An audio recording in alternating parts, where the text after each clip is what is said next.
नमस्कार दोस्तों, कैसे हो आप सब। आज हमारे पास आई है बजाज की एवेंजर। इस बाइक में एक ख़ास बात यह है कि ये रेस छोड़ जाती है। तो इसकी जो प्रॉब्लम ज़्यादातर इन बाइकों में प्रॉब्लम आ रही है कि रेस छोड़ने की क्या वजह है। इनका जो सेंसर लग रहा है इसको हम टीपीएस सेंसर या 3-in-1 सेंसर बोलते हैं। तो एक भाई का कमेंट आया था कि भाई ये हम अगर नया पीस डालते हैं तो इसको हम कैसे पहचानें कि नया वाला वर्जन है कि ये पुराना वाला है। तो इसकी पहचान को ही बताएंगे और ये जो क्या है और किस काम आता है वो भी बताएंगे। तो इसका जो प्राइस है आपको सबसे पहले बताएं, 1060 रुपये का ये लेटेस्ट वाला ये प्राइस है। 2024 में ये अभी चल रहा है और 3-in-1 सेंसर बोलते हैं।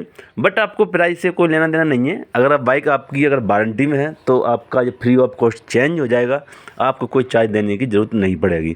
तो हम इसको खोलते हैं। तो खोलने के बाद आपको बताऊँ कि इसमें क्या क्या पार्ट होता है। इसमें 3 पार्ट निकलेंगे, 2 स्क्रू निकलेंगे, एक मैग्नेट निकलेगा, एक सेंसर निकलेगा। 3-in-1 सेंसर इसको बोलते हैं हम। तो होता क्या है, ये वाला जो सेंसर है ज़्यादातर ख़राब हो रहा था बाइकों में। और एक भाई बोल रहा था कि हमारी बाइक में ये ख़राब हो रहा है, पिछली बार डलवाया फिर ख़राब हो गया। तो हम कैसे पहचानें कि अब हम जो नया लगाएंगे वो नया लेटेस्ट वर्जन वाला है कि नहीं है। कभी कभी क्या होता है, नया पार्ट लेने जाते हैं और वो लेटेस्ट वर्जन का नहीं मिल पाता है। तो इसकी जो पहचान होती है आपको बताऊँ मैं। जैसे ही आप सेंसर को खोलोगे तो आप अंदर की तरफ देखोगे, नीचे की तरफ आप देखोगे ना, T1 लिखा हुआ आपको मिलेगा। आप देख रहे हैं नीचे की तरफ T लिखा है और नीचे 1 है। T1 लिखा हुआ मिलेगा। और पुराना वाला जो आपको दिखाऊं मैं, इसका जो कपलर भी बाहर निकाल देता हूं ताकि आपको साफ तरीके से दिख जाए कि ये इसमें क्या मार्क किया हुआ है। तो इसमें कोई T1 का ऐसा कोई मार्क नहीं है, जैसा कि आप देख पा रहे हैं। तो ये लेटेस्ट वर्जन का पुराना वाला नहीं है। अगर पुराने वाले में भी T1 लिखा है तो आपका सेंसर ख़राब नहीं है, ठीक है। तो नए वाले में T1 लिखा हुआ है। तो इस बाइक में प्रॉब्लम क्या आ रही थी, बाइक चलती है 4 किलोमीटर 5 किलोमीटर रेस छोड़ जाती है। रेस छोड़ने के बाद फिर थोड़ी देर ठंडा हो जाता है, 2-3 मिनट बाद फिर वो रेस पकड़ जाती है। तो ये प्रॉब्लम चल रही थी बाइक में। तो ये वाला जो हम सेंसर बता रहे हैं यही ख़राब हो गया था। और अगर आपकी बाइक में ऐसी प्रॉब्लम आ रही है तो ये सेंसर चेक कर लें या फिर फ्यूल पंप का भी चेक कर लें, फ़िल्टर ख़राब तो नहीं है, ठीक है। तो इसमें सेंसर में आप देख पा रहे हैं, एक सेंसर होता है, एक मैग्नेट होता है और 2 स्क्रू होते हैं। तो ये वाला सेंसर को हम खोल लेते बाहर, आपको दिखाएं इस तरीके का निकलता है, ठीक है। 2 स्क्रू इसके अंदर निकलेंगे, वो निकालना होगा। उसके बाद इसमें एक मैग्नेट भी होता है, वो भी आपको निकालना होगा। तीनों पार्ट निकालने के बाद ही तीनों पार्ट को चेंज करना है, ठीक है। ये वाला जो अंदर की तरफ आप देख पा रहे हैं ये मैग्नेट होता है। इसको स्क्रू ड्राइवर के सहारे से आप बाहर की तरफ निकाल सकते हैं। ये मैग्नेट होता है, इसको हम बाहर निकाल लिया हमने इसको, और ये भी चेंज करना है, ठीक है। ध्यान रहे नए वाले और पुराने वाले के साथ कोई मिक्स ना हो जाए, क्योंकि ये अलग अलग ही रखने हैं आपको। तो ये हमने अलग अलग कर दिया है। इसकी वजह से ही सारी दिक्कत आ रही हैं बाइकों में और ये चेंज भी करने पड़ रहे हैं। एवेंजर बाइक होगी, पल्सर 150 हो गया या कोई, ज़्यादातर इन्हीं बाइकों में ज़्यादा ये प्रॉब्लम चल रही है बाइकों के अंदर। इस सेंसर में होता क्या है, ये रेस छोड़ जाती है। जिस सेंसर सही से काम नहीं करता, ये मैग्नेट वगैरह ही ख़राब हो जाते हैं, जिसकी वजह से प्रॉब्लम ये आ जाती है कि रेस चलते चलते रेस छोड़ जाती है। ऐसा महसूस होता है जैसे बाइक के अंदर पेट्रोल ख़त्म हो गई। तो थ्रोटल बॉडी में अदरवाइज़ कोई ज़्यादा काम नहीं करें। अगर डस्ट ज़्यादा है थ्रोटल बॉडी में तो उसे क्लीन कर लें, बढ़िया तरीके से साफ़ हो जाएगी थ्रोटल बॉडी। उसके बाद ही इस वाले सेंसर को लगाएं। अगर पहले से ही साफ़ है तो कोई ज़रूरत नहीं है आपको साफ़ करने की। ये वाला सेंसर आप चेंज करा लें। अगर आपके 5 साल की बाइक 5 साल के अंडर में अगर बाइक है तो आपका ये वारंटी में चेंज हो जाएगा, या फिर 75,000 किलोमीटर से पहले, ठीक है। 5 साल या 75,000 किलोमीटर तक की इस बाइक की वारंटी होती है और ये सेंसर की भी उसी में आता है।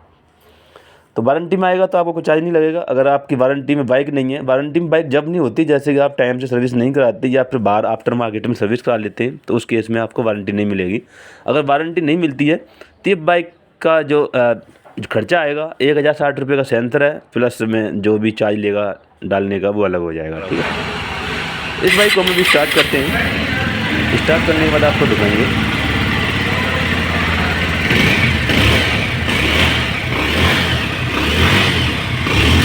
अभी ये रेस सही से पकड़ रही है गाड़ी और सही भी चल रही है, ऐसी कोई दिक्कत वाली बात नहीं है। और कोई लाइट भी नहीं आ रही। अगर इसमें कोई लाइट आती है तो हमें करना क्या है, इस वाली जो लाइट को हमें चेक करना है कि कहीं से कोई लाइट वगैरह तो नहीं आ रही। तो अब हम इसका स्कैनर से हम चेक करेंगे इसके अंदर कोई कोड तो नहीं आ रहा। अगर कोई कोड आ रहा होगा तो उसको हम डिलीट करेंगे तो उससे पहले हमें क्या है, ये बॉश टूल लगाना होगा। ये वाला बॉश टूल सिर्फ बजाज के ऑथराइज सर्विस सेंटर में ही मिलेगा, अदर मार्केट में नहीं मिलता है। इसके क्या है, ये हम जब निकालते हैं ना तो इसको चेक करना होता है कि कोई कोड तो नहीं आ गया। कोड आ जाता है तो उस समय दिक्कत आ जाती है कि कुछ टाइम चलेगा, फिर जाके वो अब लाइट ऑन हो जाएगा MIL। तो हम चाबी ऑन करते हैं और बॉश टूल को यूज करते हैं, तो थोड़ा लाइट कम कर लें ताकि आपको साफ से दिख जाए। तो एवेंजर 160 का ये मॉडल है, इसके हमने सेलेक्ट कर लिया, 2021 का ये मॉडल था। तो सेलेक्ट करने के बाद हम आपको दिखाएं यहाँ पे एवेंजर, ये वाले कई सारे मॉडल आएंगे देखने को। तो एवेंजर मॉडल है तो एवेंजर को ही सिलेक्ट करेंगे और EMS में जाएंगे और नीचे रीड कोड में चेक करेंगे। तो कोई कोड है तो चेक करेंगे किस चीज़ का कोड है। अगर कोई कोड नहीं है तब भी हम एक बार इरेज कर देंगे इसको, ठीक है। अभी नो कोड फाउंड दिखा रहा है, कोई कोड इसके अंदर शो नहीं हो रहा है। अब हम इसको बैक करेंगे। इसके बाद ये नीचे आप देख पा रहे हैं इरेज कोड करने के लिए करना क्या है, इरेज कोड, अगर कोई कोड आता है तो इरेज कर दें, अगर नहीं आता है तब भी आप एक बार इरेज कर सकते हैं, ऐसी कोई प्रॉब्लम वाली बात नहीं है। कोड इरेज हो जाएगा तो आपकी जो बाइक में जो भी है समस्या वो भी सही हो जाती है, जैसे कि स्लो RPM में नहीं रुक रही है बाइक, वो भी सही हो जाती है, ठीक है। तो दोस्तों इसके अंदर हमने सारा कुछ कर दिया है। अब ये बाइक बिल्कुल परफेक्ट हो चुकी है। अब इस बाइक में ऐसी कोई प्रॉब्लम अब नहीं रही है। अब जैसे कि समस्या आ रही थी, कस्टमर परेशान हो रहा था कि रेस छोड़ जाती है और क्या करें, पेट्रोल भी फुल रहता है टैंकी में और कभी कभी ये रेस छोड़ती है 4-5 किलोमीटर चलने के बाद। तो अभी ऐसी कोई दिक्कत वाली बात नहीं है, सही चल रही है बाइक। और हम इसको चला के भी देखेंगे, टेस्ट ड्राइव भी करेंगे ताकि कोई दिक्कत ना आए। हालांकि इसमें कोई दिक्कत ऐसी नहीं आएगी। तो दोस्तों वीडियो कैसा लगा लाइक एंड सब्सक्राइब अवश्य कीजिएगा।